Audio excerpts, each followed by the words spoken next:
Olá, muito boa noite. Segundou, disse que saía de férias sexta-feira. Pegadinha do malandro, não é assim que fala? É, meu amigo, vou seguir com vocês ainda. Ainda não era férias, mas sabe pra quê? Tudo isso pra comemorar esse dia tão especial. A gente começa uma semana falando em vacinação. Vamos aí às notícias, as principais do estado, então, põe na tela.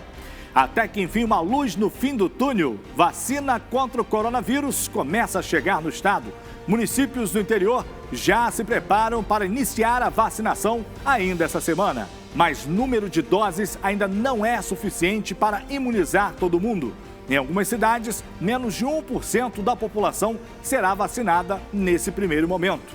Enquanto isso, a pandemia avança pelo território fluminense como nunca visto antes. Pela primeira vez, Nova Friburgo tem 100% dos leitos de UTI ocupados. A cidade adotou medidas restritivas mais duras, como em Campos, no norte fluminense, onde a partir de amanhã começa o lockdown laranja. E ainda a tragédia no mar de Angra, que resultou na morte de 4 pessoas, entre elas uma criança, depois de uma colisão entre 2 lanchas. É notícia, é agora no seu SBT Cidade. Então faz o seguinte, vem com a gente.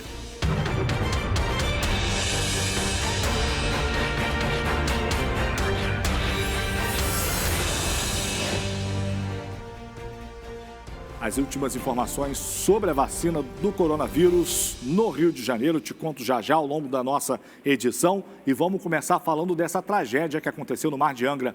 4 pessoas morreram depois de uma colisão entre 2 lanchas em Angra dos Reis. 3 são da mesma família. Entre os mortos está uma criança de 11 anos. A reportagem é da Renata Igrejas. Aí, galera, em frente a Paquetá, aí, ó, a lanchinha acabou acho que explodiu, pegou fogo aí, ó. A lancha tá ligada ainda tem uns vestígios ainda de fogo ali, ó, acho que pegou fogo, explodiu uma Real 34. Passageiros de outras embarcações registraram como ficou uma das lanchas após o acidente. Quase a metade foi destruída.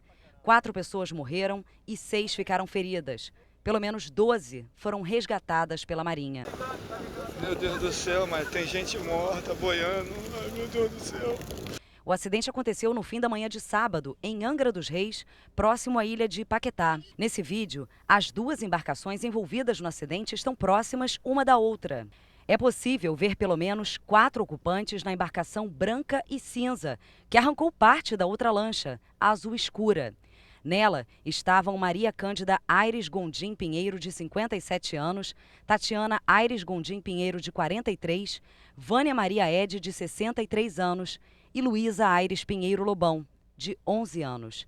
Parentes das vítimas estiveram na delegacia e no Instituto Médico Legal de Angra dos Reis. A Marinha informou que já instaurou o inquérito administrativo para apurar as causas e as responsabilidades do acidente. A Polícia Civil de Angra dos Reis também investiga esse caso. O delegado, inclusive, já ouviu os condutores das 2 lanchas. E outras testemunhas devem prestar depoimento nos próximos dias. Isso mexeu com o bairro inteiro, né? Todo mundo se conhece, né? Como é que aconteceu um acidente desse? A gente não consegue entender num dia claro desse. Não dá para entender, né? A gente só lamenta. Veja só, tem que aumentar a fiscalização, tem que ter uma organização desse espaço aquático, né, onde essas lanchas circulam. Essa época do ano, então, nem se fala. Você olha ali, imagens aéreas, pessoas costumam publicar vídeos de drone e tal nessa época, o mar fica fechado de veículos, de embarcações ali. Então tem que ter uma fiscalização para evitar esse tipo de tragédia, né? Intervalo com imagens de qual município? Casimiro de Abreu, cidade do poeta Casimiro. Voltamos daqui a pouco.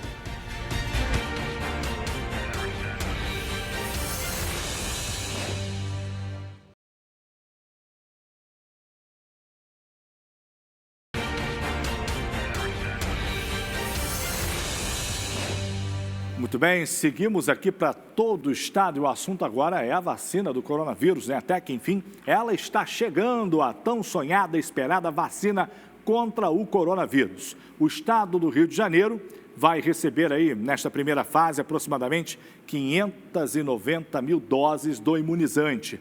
A nossa equipe acompanhou a coletiva do Ministério da Saúde sobre o esquema de vacinação no Brasil. Eduardo Pazuello destacou que a campanha acontecerá de forma simultânea em todas as regiões. Veja só. Depois de muita controvérsia, o Ministério da Saúde definiu o dia D e a hora H para o início do Programa Nacional de Imunização contra a Covid-19. De acordo com o ministro Pazuello, a previsão é que a campanha comece na próxima quarta-feira, às 10 horas da manhã. A vacinação de forma igualitária e simultânea, sem deixar nenhum brasileiro para trás, sem discriminar cor da pele, credo religioso, classe social, tribos, e principalmente sem dividir o nosso país. O anúncio foi feito no mesmo dia em que, em São Paulo, a enfermeira Mônica Calazans, de 54 anos, recebeu a primeira dose da Coronavac.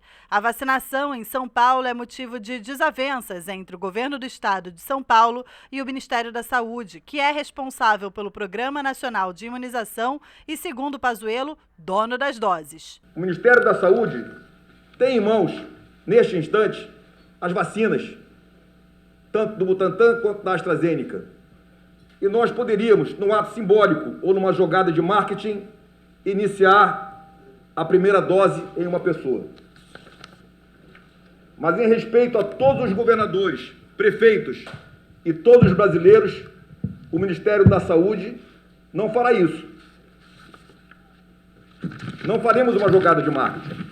De acordo com o ministro Pazuello, a aprovação da Anvisa para o uso emergencial das vacinas AstraZeneca e Coronavac só contempla as 6 milhões de doses importadas. As doses produzidas aqui no Brasil ainda não podem ser utilizadas. A Anvisa condicionou a aprovação ainda ao monitoramento dos efeitos colaterais das vacinas em idosos, grupo que não foi amplamente testado. Para isso, o rastreamento das doses aplicadas será realizado. Essa rastreabilidade para sabermos cada cidadão brasileiro que tomou a vacina, qual lote ele tomou, de qual plataforma ele tomou, para que a gente possa fazer a rastreabilidade adequada e monitorarmos essa vacinação, né? Os possíveis efeitos adversos pós-vacinação. Idosos e profissionais de saúde serão os primeiros a receberem as doses, mas, segundo o ministro Pazuello, ainda não é o momento para relaxar nos cuidados. Não podemos, em hipótese alguma, relaxar as medidas preventivas. O uso de máscara, álcool em gel na mão, o distanciamento social. Conselho que muita gente não segue. Mesmo antes do anúncio oficial da vacinação, a praia de Copacabana estava lotada. Em um final de semana com termômetros marcando acima dos 30 graus, a prefeitura liberou parques, praias e áreas de lazer. Hoje tento sair para caminhar porque é muito calor, usar álcool em gel sempre, o tempo inteiro assim. Mesmo com campanhas de conscientização e fiscalização, uma festa teve que ser interrompida na Ilha do Ipê, na Barra da Tijuca, na zona oeste do Rio. No município já são mais de 16 mil óbitos. Em todo o estado do Rio de Janeiro, a taxa de ocupação das UTIs está em 93%. Número que convenceria qualquer um a voltar para casa, mas não faz com que as autoridades revejam as medidas de flexibilização do isolamento social. Eu acho que deveria todo mundo ficar em casa, né, e colocar mais ordem nas ruas, porque desse jeito, fala que está em quarentena, mas todo mundo continua, não serve de nada. Não fica um policial fazendo vistoria, quando vê alguém sem máscara não reclama, até mesmo os policiais ficam sem máscara. Essas vacinas, que estão chegando ao estado, elas vão ser distribuídas aí para as cidades do interior fluminense, que vão receber no total 81.400 doses do imunizante. Para a cidade de Petrópolis, foram disponibilizadas 9.810 doses, todas elas destinadas a trabalhadores da área da saúde, a idosos também acima de 60 anos de idade ou pessoas com algum tipo de deficiência que estejam em abrigos, tá? Nessa primeira fase, serão aplicadas 4.678 doses, o que representa pouco mais de 2% da população petropolitana. Petrópolis recebeu neste sábado cerca de 100 mil seringas e agulhas para serem usadas na vacinação. Esse lance das seringas e agulhas é uma outra preocupação, é uma outra logística das cidades, né? Já o município de Nova Friburgo espera receber menos da metade da quantidade de doses que a cidade de Petrópolis recebeu, né? Foram disponibilizadas para o município 4.030 doses. sendo somente 1.924 nessa primeira fase, o que significa que menos de 1% da população friburguense será imunizada nesse primeiro momento. Agora, também na região serrana, em Teresópolis, tem o seguinte panorama, a cidade de Teresópolis, nesse primeiro momento. A vacinação lá, as vacinas, elas totalizam 4.700 doses.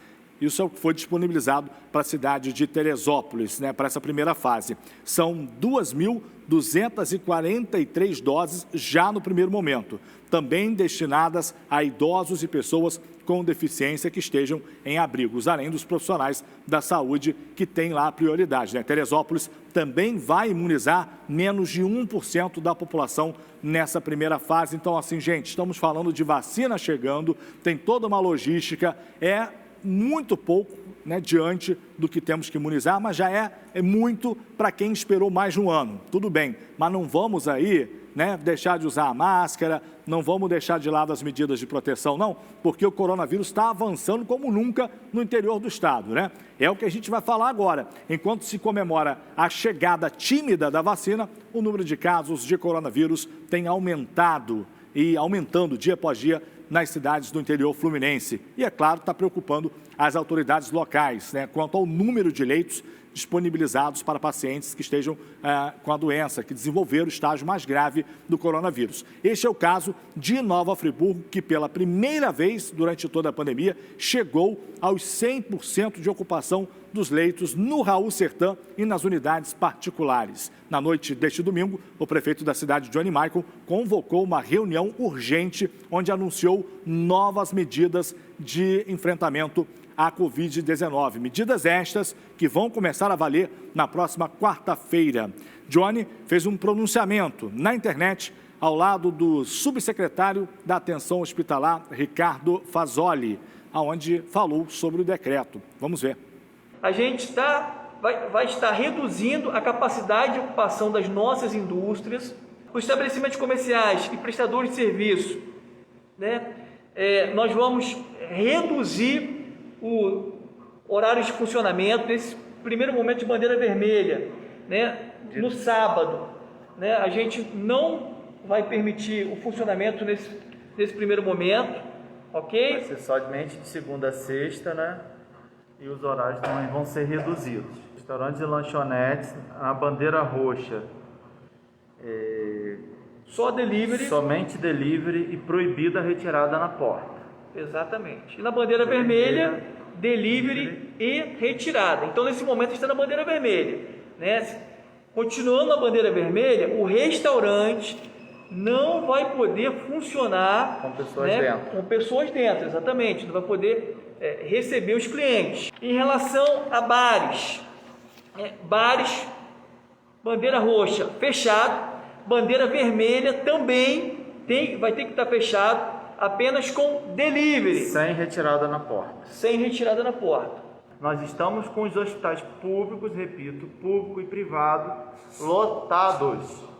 Então, assim, eu peço à população encarecidamente que tome todos os cuidados, né, que a gente vem alertando desde o início dessa pandemia. Muito bem, na cidade vizinha de Teresópolis, a ocupação dos leitos ainda não atingiu os 100% por lá, mas a taxa de ocupação, gente, já é preocupante. O prefeito da cidade, Vinícius Clausen, gravou um vídeo aqui para a gente falando sobre a situação da pandemia em Teresópolis. Veja só. Teresópolis possui hoje uma das menores taxas de letalidade comparado ao estado do Rio de Janeiro, menos de 2% das pessoas que efetivamente foram contaminadas pelo Covid acabaram falecendo. Temos aqui uma ampla rede de proteção em vários pontos de testagem no município, a quem quero aqui também fazer um agradecimento a todos os profissionais de saúde que estiveram envolvidos nessa grande batalha. Inclusive, hoje temos uma ótima informação que a vacina deve estar chegando em Teresópolis. Teresópolis garantiu a vacinação para toda a sua população, que será distribuída em fases.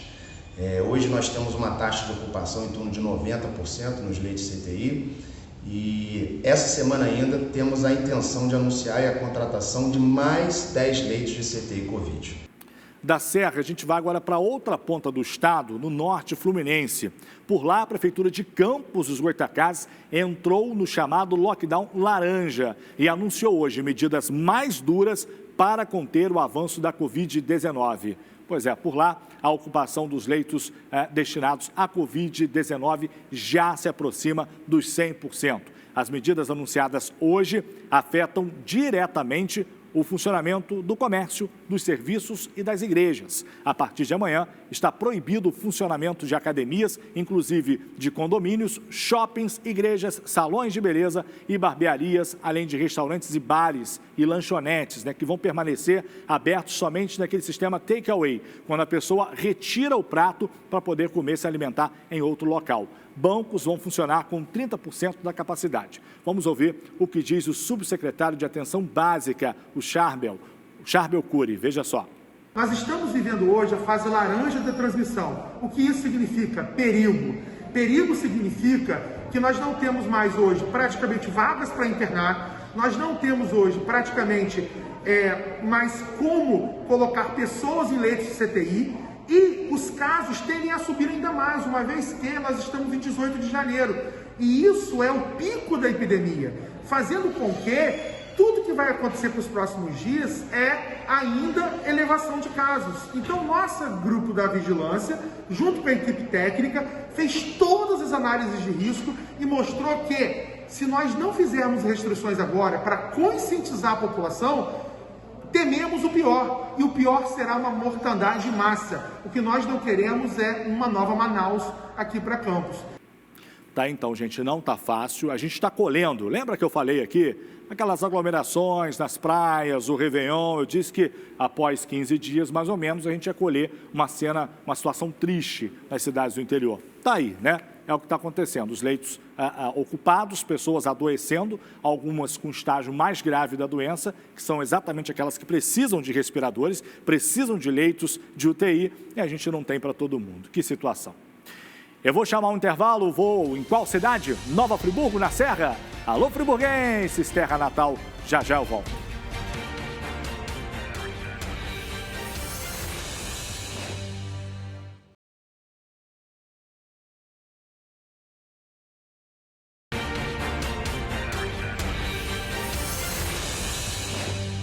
Agora, aquela boa notícia para quem tem que usar fraldas, então preste atenção. As fraldas Bem-Estar possuem tecnologia japonesa que proporciona uma qualidade superior. As fraldas Bem-Estar possuem núcleo duplo de absorção exatamente onde recebe mais xixi. Só a Bem-Estar tem fechamento ajustável com elástico curvilíneo. Você abre e fecha a fralda quantas vezes quiser, sem rasgar, permitindo um melhor ajuste, evitando atrito nas pernas e o vazamento. Com a fralda ajustada no corpo, fica mais discreto para ninguém perceber que você está usando fralda. E para complementar a linha Bem-Estar, tem a toalha Bem-Estar, que possui agentes bactericidas que eliminam 99,9% das bactérias, e a aloe vera, gente. A toalha Bem-Estar proporciona limpeza sem abrir mão dos cuidados com a sua pele. E atenção para essa super oferta, tem a fralda para uso adulto Bem-Estar, econômica, pacotão de R$ 36,90 por R$ 32,90. Você vai encontrar essa super oferta na região sul fluminense, em todas as drogarias Drogatu. Quem está na região dos Lagos, em todas as drogarias Líder Farma. E quem está na região serrana, aqui na Medical Farma. Fraldas para uso adulto Bem-Estar. Sinta-se bem com Bem-Estar. Vamos ao nosso giro, outras notícias pelo interior. Veja.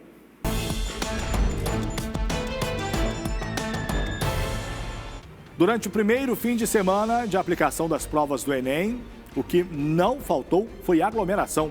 Em Nova Friburgo, em frente aos locais de aplicação do exame, muitos estudantes se aglomeraram. Apesar do uso da máscara, enormes filas, sem nenhum tipo de distanciamento social, se formaram. A cidade serrana teve 5.026 inscritos. As cenas de aglomeração se repetiram também em outros municípios, como em Campos dos Goytacazes, onde, ao final da prova, muitas pessoas se reuniram em frente a uma universidade que fica no bairro São Caetano. Um homem morreu ao tentar salvar familiares que se afogavam no rio Pirapitinga, em Resende.